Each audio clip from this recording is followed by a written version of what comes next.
The summer in CONCACAF continues as we pivot from the Nations League to the Gold Cup. Gold Cup will be here on Saturday. I understand the enthusiasm is dampened somewhat, and that could be the case moving forward from this day forever, because the Nations League is becoming the preeminent summer event, as we saw the United States burst through there triumphantly. And the next big event is the Copa America, and there is no connection from the Gold Cup to the Copa America, unfortunately. We know that 6 CONCACAF teams qualify for the Copa America in 2024. That'll be through the Nations League in 2023-24. So the tournaments are aligned. We are anticipating that CONCACAF is going to be in more Copa Americas and more South American tournaments on the club level, you hope. There are going to be better relationships there. So the Gold Cup sits there, and you're like, what becomes of it? I mean, it's not going to go away. I mean, CONCACAF is investing a lot in this tournament. And look, some of my favorite soccer memories came in here when I got to call the 2007 Gold Cup final at Soldier Field in Chicago with the Benny Feilhaber goal. Of England, the volley! Yes! Yes! Benny Feilhaber! 73rd minute! Benny with his Jets! These are incredible moments, and there will be big Gold Cups again. But the Nations League's not going anywhere, and everything's aligning on the side of FIFA, and it is what it is. And I wonder if the Gold Cup becomes a junior tournament. It hasn't here in 2023. You know, the U.S. roster came out, and it's not the A team we saw in the Nations League. There's, I think, 5 members from that Nations League team that will be on this roster, and some good ones, you know, including Matt Turner, Miles Robinson, and Alejandro Zendejas, who all plan on being big roles there. So everyone's going for it. Some teams are a little further along. The United States is the favorite, according to Caesars and other sports books, at plus 200, Mexico plus 320, Canada, Jamaica. Jamaica is bringing their A team. A few others are bringing their A team, but Jamaica, remember, made it pretty far in World Cup qualifying and have all those English-based players. Then you have a big drop to Costa Rica and Panama. So it looks like it's going to be that big 3 again, and maybe the Jamaicans, who are in the same group as the United States in Group A, and we will see what comes of it. As we get closer, I'm getting a little more excited about it. I think the United States are and should be the favorites. Can they win it? Well, we'll find that out right now here on the Soccer OG. Check out the Soccer OG podcast, where all podcasts are available. There is one there where I recap the Nations League, joined by Sam Stokes of Yank Report and Mauricio Pedrosa of ESPN Deportes, covering all the countries for your listening pleasure. So check out the entire catalog of podcasts and like and subscribe to Soccer OG here under my YouTube. Hit that like button. Thank you for everyone who has signed up recently. The Nations League videos have been a huge success and given me a whole lot more wind in my sails to come out here and do these videos. I really enjoy them, and we have the podcast as well, so a lot going for you. So this tournament, 16 teams. We finished the qualifying, so St. Kitts and Nevis, a place that I have been to, qualified. Trinidad and Tobago got in. Was it Martinique, Guadeloupe? So we have a 16-team tournament. It's all CONCACAF with the exception of Qatar. Qatar is back after they were invited in the last 2. Qatar brought a lot to the 2021 edition. Remember, they made the semifinals. I'm not sure how far they'll get around here. It's not a real sexy name post-Qatari World Cup, but you know, they made their bed. They will lie in it. I mean, if you're one country away from making it all CONCACAF, you want to go that extra mile. I've always enjoyed the special invitees, but it's sometimes just a little bit weird. And you have 15 CONCACAF teams, so you figure you could have almost finished the entire program there. United States in the group with Jamaica, St. Kitts, and TNT. TNT's fallen on hard times. They had to qualify through this, and that's a big country that I figure should be further along, maybe along with the Jamaicans, but it's not the case. Group B, Haiti, Honduras, Mexico, and Qatar. Group C, Costa Rica, El Salvador, Martinique, and Panama. Group D, Canada, Cuba, Guadeloupe, and Guatemala. So you have the two French Caribbean countries that lean into their French players. So Guadeloupe and Martinique will come in here with ambitions to at least make the quarterfinals. Top 2 in each group move on. And it's, I'll give you my predictions here in a second. But we'll look at what to look forward to. I think first and foremost, we're talking about the United States, right? The United States, which is going to have a team. This is my starting 11. Now, a lot of people say, why don't you make it don't bring in Aaron Long or Christian Roldan or the usual suspects. You know that. DeAndre Yedlin. Sorry about that voice. I don't know why it does it. And look, these guys... Are these guys going to, are the majority of those guys that I mentioned, Jordan Morris, are they going to figure on the 2026 World Cup team? No. So don't worry about that. But this is about developing a very solid group that can come in an emerging situation that still have a chance to get there, although it's a really long path for any of those guys. Even a guy like Jesus Ferreira, who's scoring a lot of goals in MLS, he is on the outside looking in, and that A team really separated themselves. So this is a B team. This is a very good B team with a few A teamers on there. And you don't bring in an under 20 team. You don't say, let's try and look at guys that we might, you don't bring them in here because no one else is. No one else is going young. And I just want to clear this up once. I mean, I've said it a million times. Youth will always get beaten by experience. Youth and talent, still no match for experience. You can't be 18, 19, playing a bunch of 25 and 26-year-olds that are at a high level. You're going to lose. Experience matters, building your body. We've seen it with this U.S. team, A team. They're growing into it and getting better. That takes time. Learning it is not at the Gold Cup. There are other places where you can do it. So you put your most experienced team, and this is what I think it's going to look like. Matt Turner, no doubt about it, in goal. Miles Robinson's there. He picked up a little injury in the Nations League. Should be ready to go with Aaron Long, who, I mean, I know, look, Aaron Long, I cover LAFC. He's a great player. He's a strong warrior type.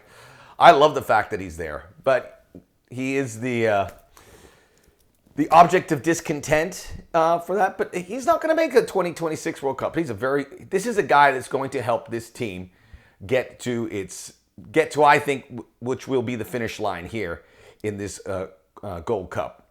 So he's going to have Miles Robinson, DeAndre Yedlin.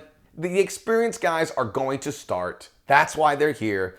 John Tolkien has a shot because he's really the only left back. I mean, Yedlin could be pushed by Brian Reynolds at some point, but not from the beginning. The double pivot, the defensive midfield engine room, James Sands, who's a part of that veteran group, even though I think he's only 22. Aiden Morris seems to be the guy who can get in there as well. Alejandro Zendejas will be on the right wing. Jordan Morris will be on the left. Cade Cowell's a guy on this roster I think can certainly make a move towards playing time after he did so well with the under-20s. Maybe a bit of a surprise that he's on this team, but that's just going to show that his trajectory, he's going on there. Alan Sonora was brought in for the Nations League team, probably the guy you play in that playmaker role or just behind Ferreira. But I'm going to go with Georgi Mihailovic and then Ferreira in front of him. And this is kind of what BJ Callahan did a little bit with the Nations League. It fits here with the players he's brought in. I don't think they're an incredibly deep team everywhere. So we'll have to wait and see. But this is it's a good roster. They have Jamaica in their group. Jamaica's a very good roster. And that opening game on Saturday, I'm recording this on a Thursday, so this video might be dated if Jamaica wins. I think USA gets by Jamaica, wins the group, and Jamaica goes through with them in Group A. But Jamaica's loaded. Michael Antonio, Bobby DeCova-Reed, Leon Bailey, guys playing at top Premier League teams and playing a lot. Jamaica is, I don't know if you call them a dark horse because they have done well in the Copa. There's so many competitions. The Gold Cups before, runners-up in 2015 and 17, made the semis recently. And then there'll be too much for Trinidad and Tobago as well as St. Kitts and Nevis. St. Kitts and Nevis, the Sugar Boys. Trinidad and Tobago, the Soccer Warriors. Jamaica, the Reggae Boys. And the USA, Sam's Army, right? I can't remember. I don't know if we have a proper name. There's a lot of different names. Group B, this is where Mexico is. Qatar, Honduras, and Haiti. In that, Mexico, pretty strong team here. Jaime Lozano takes over for Diego Coca.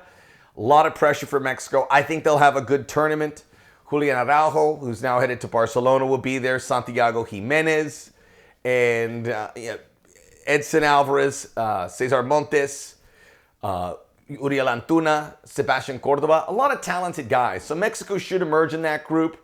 I think it's going to be tight. I'm going to pick a surprise team in Haiti to finish ahead of Qatar. And that, I don't think Mexico is going to be pressed too much. I think USA have a more difficult time because of Jamaica. These groups aren't very good. You look at these groups and you're like, Group C. This is not a good advertisement for this tournament. It's Costa Rica, who are down. El Salvador, kind of hovering. Martinique and Panama. Panama moved ahead of Costa Rica by making the Nations League semifinals. That's a tough one to call too, right? So, it looks like a lot of parity there. And then Group D, Canada, Cuba, Guadeloupe, and Guatemala. Canada shouldn't have any problems getting through there. I like this Canadian roster. There are some limitations. Guys like Kamal Miller are back. Lucas Cavallini, Lorea, and Osorio, who are with that Nations League team. Eustachio are there. You don't have David and Davies. But this is a chance for Canada to show that they're developing more top-tier talent, guys that can fill the gaps. Moise Bombito, a very young defender, plays for the Colorado Rapids. Keep an eye on him. I rate him very, very highly. And Canada should win that group. They'll be in that. Winning the group's obviously huge because it guarantees just about a semifinal spot. And I only think there's 4 teams that can really win this. And we'll get to that in a moment. What can the U.S. get out of it? See that they have that depth. Same thing for Canada. Mexico's kind of desperate. They've got a new coach. They just need to do something for their perception, their complexion right now. They need to come out and win this tournament after what happened with Diego Coca. And I think Mexico's going to give it a really good run. But are they good enough just overall? This Mexico team, which is closer to a Mexico A team than it is for a USA or Canada A team, the most pressure is on Mexico, even though the tournament is in the United States. I like El Salvador. They got the Gil brothers there. They have some of those dual nationals playing for Hugo Perez. That's in Group C, although Costa Rica, who made a World Cup. Costa Rica did pretty well in Qatar. After getting blasted in that opening game from Spain, they hung tough in the rest of the group.